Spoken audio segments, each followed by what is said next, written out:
pleasantly surprised. Honestly, a little bit of me is like, whoa, is that true? And then I went and did a little bit more research. According to BetMGM, and again, this is one of the big dogs out there, right? It's not mom and pop shop. Come make a bet here. BetMGM has the top 6 teams in the AFC to win the AFC. And they have the Broncos in this conversation. Now, are they 5 and 6? Yeah, they are, but they're still in the conversation. They think the Ravens are the favorite to win the AFC next year. So they think Lamar finally gets over the hump and punches his ticket to Super Bowl 60. Followed by the Chiefs, the Bills, the Bengals, the Chargers. Those are the top 5. And then you have the Broncos and the Texans sitting right behind those teams. So I have a hard time sitting here saying, we always like to tell the truth, right? All right, Denver's better than the Chargers, Bengals, Bills, Chiefs, and Ravens. Right now, they're not. I don't think anybody would really say that. The Chargers, can they close the gap? Sure, but I watched them beat you twice this year. I can't say you're just going to get over the hump without knowing what went down in free agency and the draft. But the Texans, all right, the Texans made a couple of postseason runs. C.J. Stroud did take a step back. You got to hope that Bo doesn't have a sophomore slump. The Texans, I'm going to give them a slight nod above the Broncos, but it's not that big. So because they won a game. Because they won a game in the playoffs. That's exactly right. And CJ's got 2 years of doing it to Bo's just 1. As far as ceiling goes, I think I have Bo's ceiling higher than that of a CJ Stroud's ceiling as far as quarterback play goes.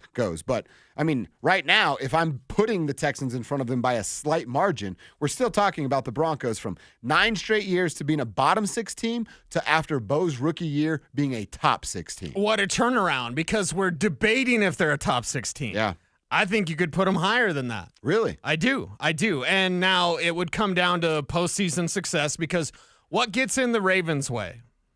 Tight ends. Mark Andrews dropping passes, right? Well, and Lamar Jackson turning the ball over. Exactly. And the truth isn't meant to make you feel good. Next big game Lamar wins will be the first one. You're right. So, and what gets in the Bengals' way? Lack of defense. Cheap ownership, right? So that's still going to continue getting in their way. What gets in the Chargers' way?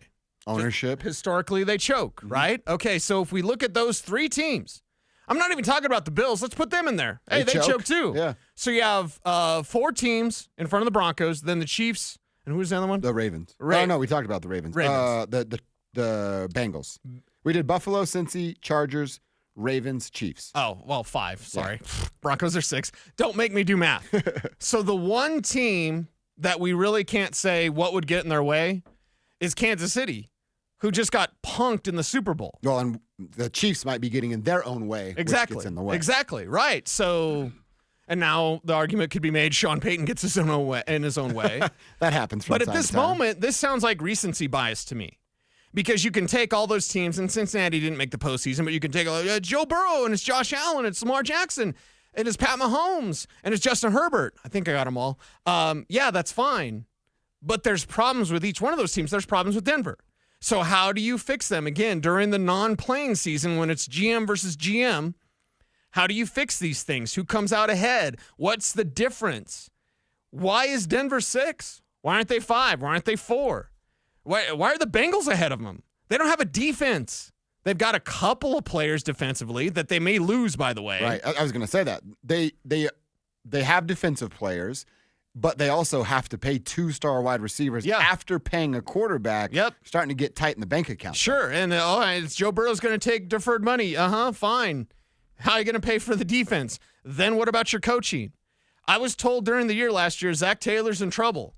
But I was also told, he's not in that much trouble because the ownership is so cheap, they're not going to get rid of him. Mm-hmm. So you have a team that put the Broncos at 5. Chargers choke all the time. Jim Harbaugh, what do they do to continue their defensive, insurance, if you will? All right, put the Broncos at 4. Why aren't we talking about the Broncos higher on this list? But the fact that we've done it in 1 year, right, I think is remarkable to consider because it is a legitimate conversation. I mean, that's just what we talked about. It's the accelerated timeline. Mm-hmm. When Bo Nix was drafted in April, a lot of people got excited. Well, the people in the know got excited. But none of us went, oh, wow, he's changing this timeline by 2 or 3 years. And that's what he's done. Mm-hmm. He's changed this timeline by 2 or 3 years. Look at what the Bears are doing, who picked Caleb Williams number 1 overall. What's their timeline look like? Still what it kind of looks like when you take a rookie quarterback. Oh, in 2 or 3 years, we'll be competing for a playoff spot. In 3 to 4 years, maybe we're competing to win a playoff spot. Then we have that one more year with the 5th-year option of team control with a first-round drafted player. Maybe we can make a playoff run in that 5th year. Here we are in Bo Nix' sophomore season going, playoff is the expectation. Now it's time to talk about winning a playoff game. Then we start talking about, they're going to win a playoff game. Why can't they win the division? Win the division, get a first-round bye. Then you only got to win a couple of games before you're on your way to the Super Bowl. Yeah. And that's all realistic in the timeline before Bo hits that 5th year when the team is still making, there's value on the quarterback contract. The number one target is the AFC West. The top thing on their to-do list is win the AFC West. That comes first.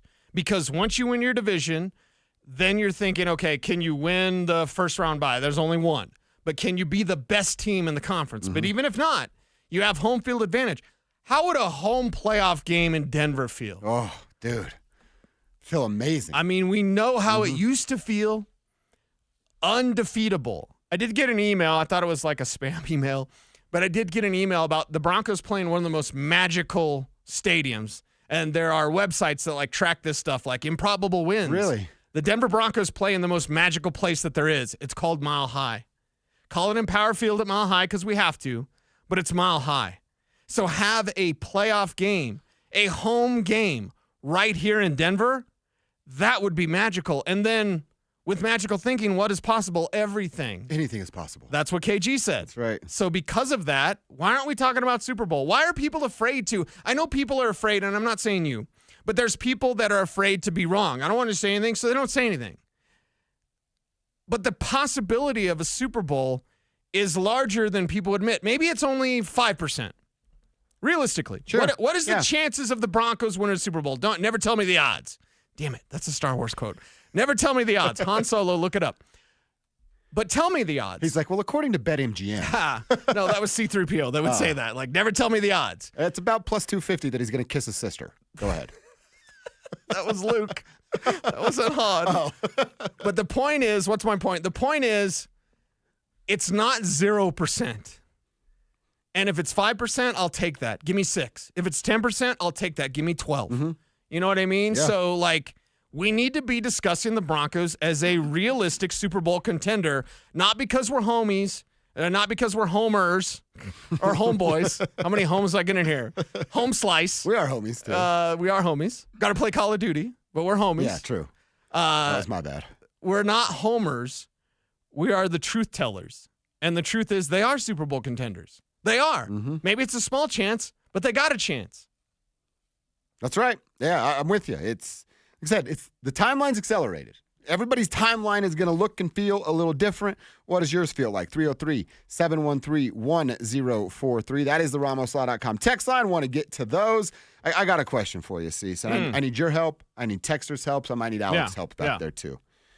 I think it's time I'm just going to stop snowboarding. Whoa. I think it's time I'm just like done going to the mountains, for real. Is it the trip? Is it the lines? It's the trip. The lines were actually fine. I went to Keystone yesterday. I was a single, so I was just by myself, and you go the single side. Super quick, and I stopped snowboarding probably 20 years ago, just because. Oh, you had kids. This is not. Yeah. That's a very expensive hobby. That's pretty expensive. Yeah. Why don't you just go like early morning to Loveland or something? Well, I considered that. You can still snowboard. You just have to like pick your time a little bit different. And I have some friends, and shout out to Kayla. I've got a pass that gives me a big discount because she works there and she's a family friend. And, nice. The Cleggs are great people, so they always help us out. But it was 7 hours of driving for 4 hours of snowboarding.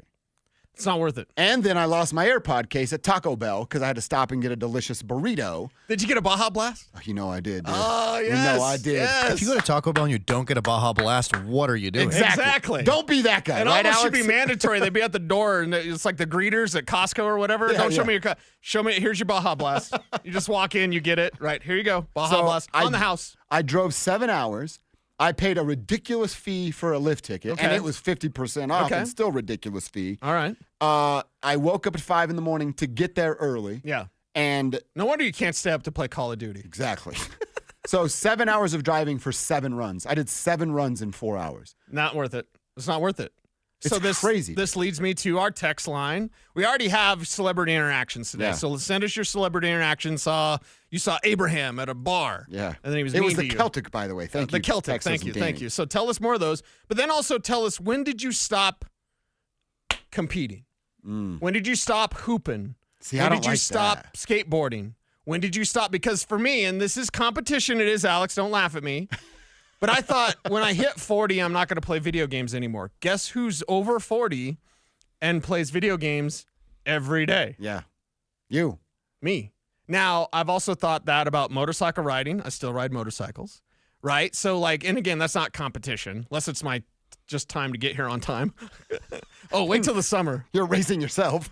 Wait till the summer. I'm going to be here in a flash, or I'll be a grease spot. Either one. What happened to Cecil? Motorcycle wreck, C470. I'm going to root for the former. I need you here. Okay. I need to be I here. need you here every we day. got stuff to do. We are not done. We are not done by any instance. No. But I want to know from people, what is it? Maybe it is kids, right? What is it that makes you give up your sports hobbies? Because I will say, once I got there, I loved it. I loved it. Yeah. I've only gone snowboarding by myself 3 or 4 times. And I was like, this is nice. I get to go at my own pace. Yeah. I don't have to talk to anybody, right? I just throw on the headphones, get some jams, and just rip. And I really enjoyed that. But time is the most valuable currency I have in my life right It now. is, number one. It's all for all of us. And I think it's standard. But as a younger person, I thought money ruled the world and I couldn't do anything without it. But time is actually what it's all about. So I'm like, is 7 hours of my time worth getting up there and having 4 hours of fun? That's where I'm stuck. I don't know. And maybe it was just President's Day. Maybe I was the idiot going up to the mountains on a holiday. And that's could be the case as well. So, yeah, texters, you let us know. When do you kind of fight that competition away? Because I will say there were 3 different times driving up there where I was like, just turn around, stupid. What are you doing? Just turn around. And then I didn't do it and obviously got up there. But, yeah, it's a fun conversation. Send us the text at 303-713-1043. All right, can the Broncos find a tight end and a running back